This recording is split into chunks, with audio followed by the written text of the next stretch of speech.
Good morning, boys and girls. Coming up today, we have brand new Raw Tag Team Championships from TLC last night, and Charlotte Flair returns to WWE. And as well as that, WWE have announced a very tantalising title match for the Christmas episode of SmackDown. Plus, we've got all the fallout from last night's Money in the Bank. Good morning, or good afternoon, or good evening, wherever the hell you're watching this. My name is Adam Cleary, joined by Adam Nicholas. No.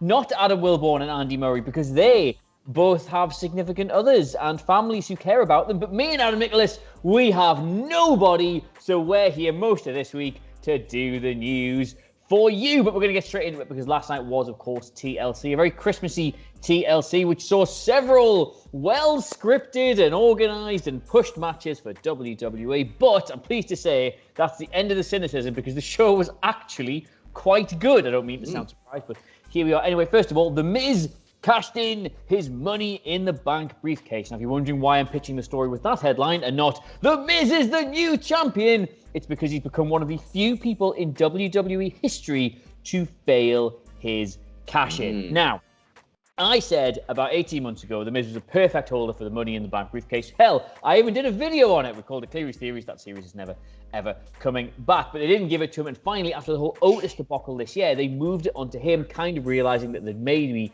made a mistake with Otis, because as funny as that was and as happy as we all were, they clearly had no intention of putting him in a picture like that. Thus, it was a complete waste of everybody's time. So, The Miz cashed in his Money in the Bank briefcase, but was rebuffed. And it was an execution that was just like nobody bought that last night when he came down to cash this in. Nobody thought for 1 second that was going to work. It was clearly just a bit of a distraction in a McIntyre Styles match. There was never anything going to happen with it. And again, I think this is WWE admitting defeat, that they've completely botched the entire Money in the Bank gimmick this year, which is a shame because it's normally one of their more entertaining elements. And in a year that could have really done with a bit of ingenuity and a bit of reinvention and some fresh ideas brought to established concepts, they've kind of really dropped the ball with this one. I would have preferred it if he'd opened the briefcase and just a Jack in the Box would come out with we're out of ideas or something like that. But here we are. So no victory for The Miz, unfortunately. He was on the show though, which was nice of him. And I don't know, there was some nice stuff with those guys. Like Morrison had his own. He did some. I'm trying to find some positives in this. It was a bit of a complete mess. We'll move on though, because if you've got social media today, you've seen it. You've seen it. I saw it before I even got in the shower this morning. Randy Orton has set ablaze the Fiend. He set him on fire. He took a match. He set him on fire. Adam Nicholas, I don't really know why on earth they did that. Anyway, there was the Firefly Inferno match, which of course wasn't really explained going into the pay-per-view. It was just, will it be like a regular Inferno match? Will the objective be to set your opponent on fire? Will it be like a Firefly match in which it's a pocket dimension kind of thing? And in the end, it's just a regular wrestling match where they had flames outside of the ring. So it kind of fell a little bit flat from the start, but from there it certainly picked up and the flames were going up and Randy Orton's apparently got the power of pyrokinetics and whatnot. Anyway, end of the match. The Fiend is prone, the Fiend is lying down, and what does Randy Orton do? He sets him literally on fire. Now, this was a bit of a silly contest, but nonetheless, I think it probably over-delivered, given everybody's low expectations for, it's the Fiend versus, it's Bray Wyatt versus Randy Orton again, effectively. If they were only building towards look, I could see you on my screen. He's been promising. I get his mischievous little face because he's got an absolute pop here. If the whole point of this was just to build towards one big stunt, I don't understand why it wasn't done a little bit more elaborately. Why this wasn't some actual hellscape they were fighting in, rather than just a ring with some flames around it. Well, first of all, Adam Cleary, I think somebody call 911 because Brawley and Bray fire burning on the dance floor is absolutely toast at this point. The Fiend is game over. It seems a lot of people talking about this today, of course, because genuinely, how many times would WWE have done a match like this and then you little sauce, and then not set anybody on fire? That honestly wouldn't have surprised me. But here we are. They actually did it. First of all, he got it on the side from the wall of flames and all over his jacket, and then obviously Randy wasn't quite done there and decided to just light them up and cover them in gas and poof. I don't know what to do here. This is either... There's a lot of suggestion that it's a rebirth of the Fiend again, because obviously that would be very on brand. Bray posting tweets, even after just being set on fire, posted a tweet of just a cocoon, I think it was. So, not dead. Who knows? Who knows? I'm not exactly one to talk. Every single reply I get on Twitter at the minute is, "Aren't you supposed to be kidnapped?" So I'm not exactly going to give the Fiend shtick for breaking the thinnest veil of kayfabe they have going. It's just like Inferno matches were such a mythicized thing when I was growing up, as were so many elements in WWE. They were like, only Kane and The Undertaker had the real power in these matches because the flames shoot up when certain things happen. Yet in this match, they were shooting up all over the place when nothing was really happening, which kind of made the whole... Look, I know it's a match where you're presenting the idea of being able to control fire with your mind. However, this still kind of made it feel a little bit too fake for me. Yeah, look, at the end of the day, they brought back an Inferno match and people were intrigued, I guess, which is what they were hoping for. Bray actually let himself get set on fire. That was I guess, that's your big notables from it, really. Yeah, cool. I don't know, he's on fire. Is he coming back? Is he not? He might well do. Lots of people will be asking out for a rebirth. A lot of people will be hoping that's the end of it forever and ever. Amen. Shall we move on, though, to some of our other stories? A lot of people will be hoping he died in that fire.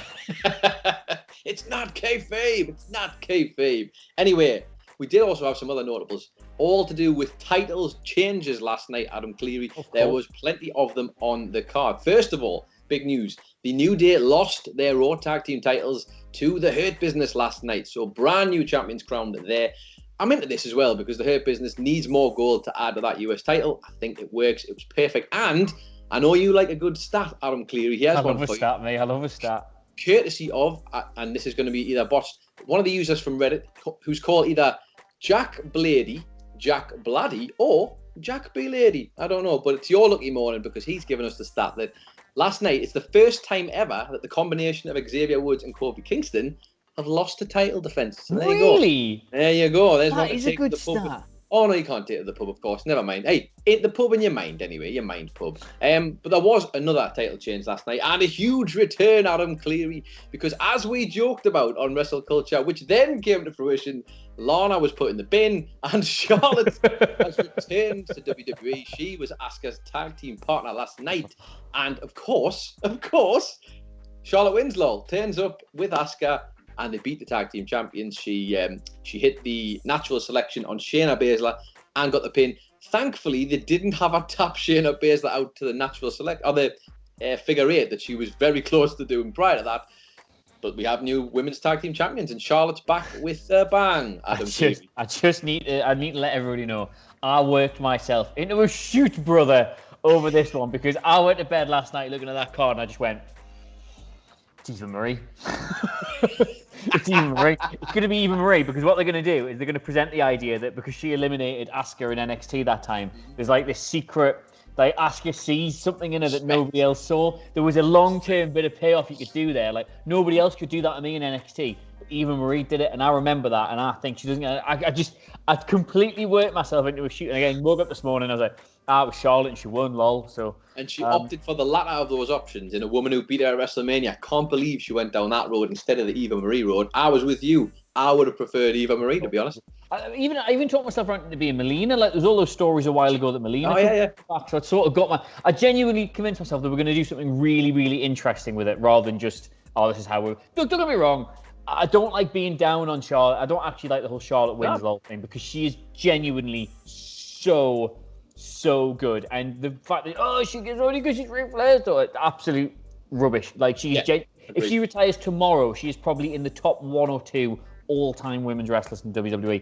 Yes, it does get oversaturated a bit. Yes, I understand people wanting a bit of a change from it. However, you can't deny she gets these spots because ultimately she deserves it. But I just want to quickly say, speaking of which, Sasha Banks versus Carmella last night, I thought was absolutely unbelievable. And as somebody who has been a proud part of the club of one of Carmella's actually really good lol for about pretty much ever since I saw her do that gif of that leg chin lock thing on Zelina Vega, I'm very pleased to see she's getting the recognition she deserves. And of course, Sasha Banks goes without saying.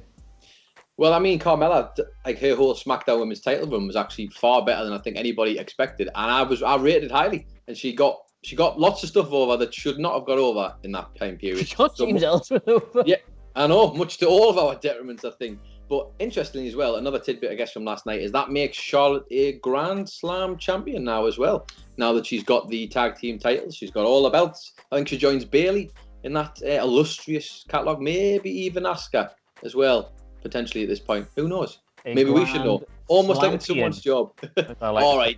Let's move swiftly on from Grand Slam. What else Speaking of Grand Slam champions, one man who I firmly believe is well on his way to becoming a Grand Slam champion. Yeah, very good, very good. Big E. Now, everybody was a bit annoyed him getting pushed to the pre-show last night because obviously with the split from the New Day, everyone thought this is finally going to be Big E's time to move into the spotlight. It's going to be his chance to have a really strong singles run. Here he was, doing a big messy tag team match on the pre-show, and everyone was slightly annoyed. I mean, nobody was annoyed that Bryan was in it.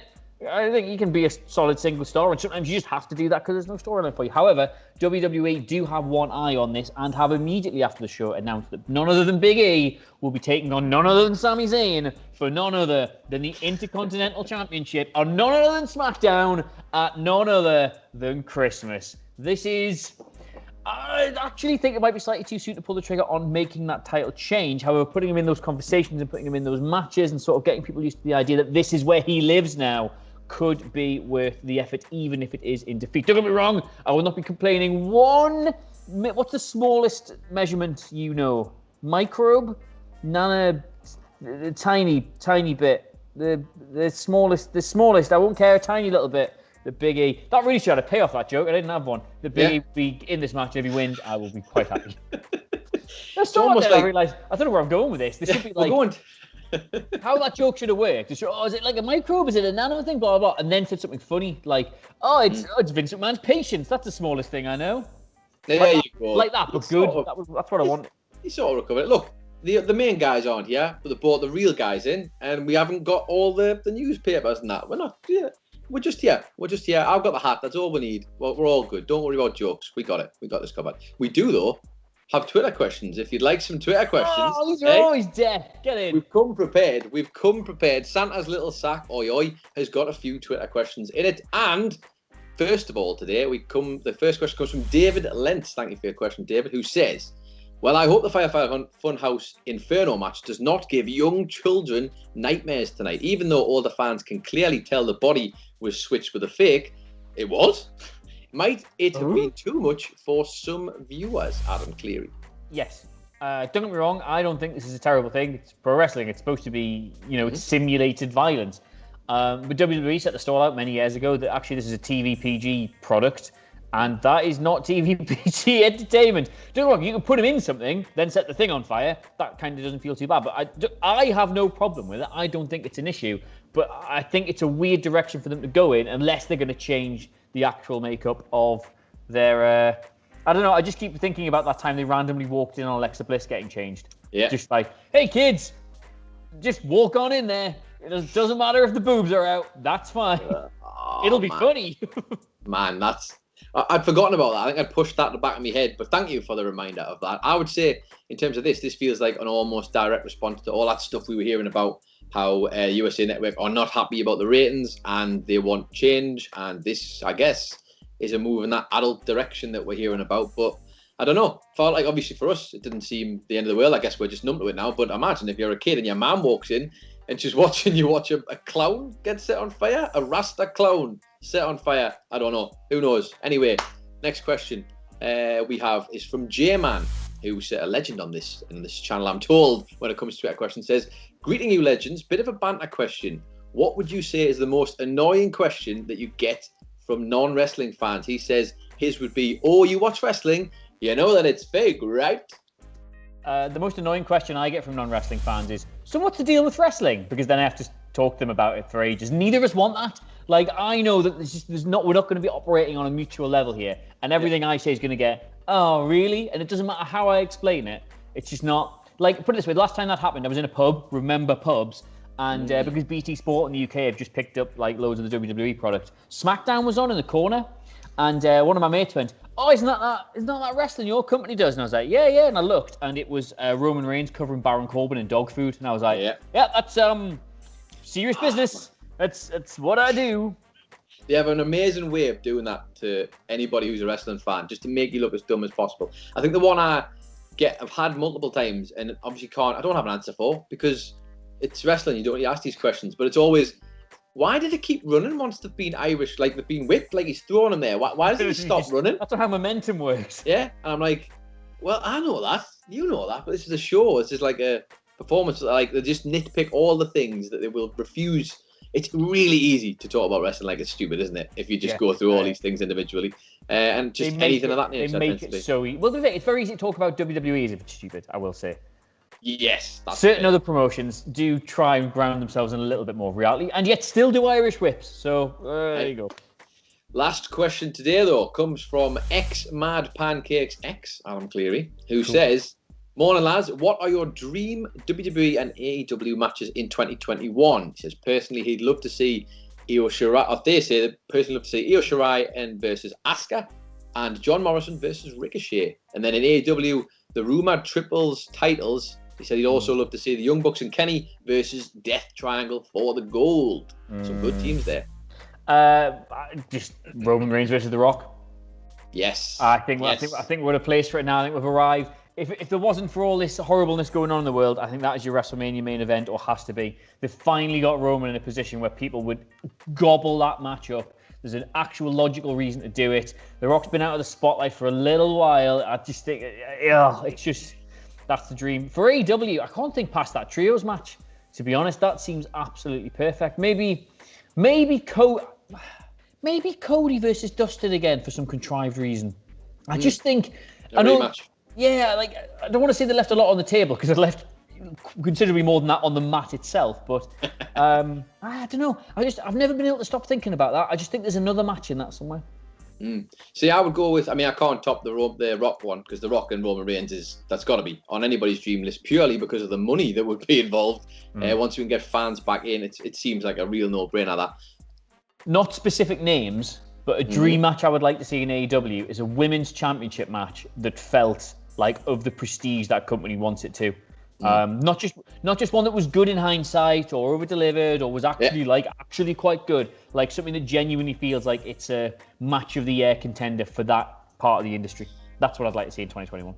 Yeah, I'd probably top that along with saying that maybe I'd want to see them, definitely want to see them in the main event. I'd want to see the women get to the point where they could be in the main event in AEW. I realise that's a low-hanging fruit. So the other one I would say is not necessarily the trios match, but I would just love to see Pac having a one-on-one with Kenny Omega for that AEW championship at the top tier level. We've seen them two have a match before, obviously. That is a match that I would be absolutely desperate to see in 2021. Adam Cleary, though, have you got time for and finally, the boy's done his homework, he's done everything, and actually, it's a really nice one. It's a really nice one. It's a nice one. It's a nice one, It's a really nice one. It's a really good one. A nice little heartfelt one, actually. So obviously last night, Shelton Benjamin won the Raw Tag Team Championships alongside Cedric Alexander, and posted on his Instagram this lovely image here of him dedicating the win to Shad Gaspard in what was a really nice way to end, a really nice fitting tribute to end this year. He basically just posted on Insta saying, "This one's for you, Shad," and he had a wristband on that had SG on during the match, which I thought was just a lovely little nod over in what's been a pretty crap year, to be honest. And feel good for both Shelton Benjamin and, of course, nice tribute to Shad Gaspard there. Yeah, obviously, God, it feels like a million years ago that now, but it was literally just like March, April, earlier on in the year. We've done the Shad Gaspard stuff quite a lot. Obviously, we had a nice little relationship with him here at WhatCulture. He used to enjoy the channel. We had a really nice time hanging out with him in New York. He could not have been more generous with his time and his warmth, and just, it's not a story that's unique to us. Everybody who ever met him has something similar about how he made them feel so welcome, or how they just had such a nice time in his presence. The industry and the entire world, to be completely honest with you, is not as fun for not having him in it. So it's nice to see him still being remembered by his friends and his colleagues, and just long may it continue. Absolutely. Couldn't agree more. Can't say it any better than that. But that'll be the end of your news for today. Thank you very much for joining us for this. If you want to follow WhatCulture on Twitter, you can, at WhatCulture WWE. Please don't forget, of course, to go and find us on all the podcast networks. Adam Wilborn's better than this than I am. So what I'm going to do is plug my own Twitter at It's Adam Nicholas. And, of course, you can also find Adam Cleary Get me for my Christmas nudes at Adam Cleary, Clery. Yes, you can. And with that said, we will probably see you for the rest of the news this week. But just in case this is the only one, check out. Hope you have a festive holiday season, whatever you are doing. I realise times are tough right now. Keep on trucking. We'll be back. Keep on trucking. We'll be back. We'll be back. Keep on trucking. We'll be back. The world will go right again. You'll see. And it'll start with something nice. I don't know. Trucks, apparently. So Trucks. Keep on trucking, mate. That's the way it goes. Anyway, goodbye.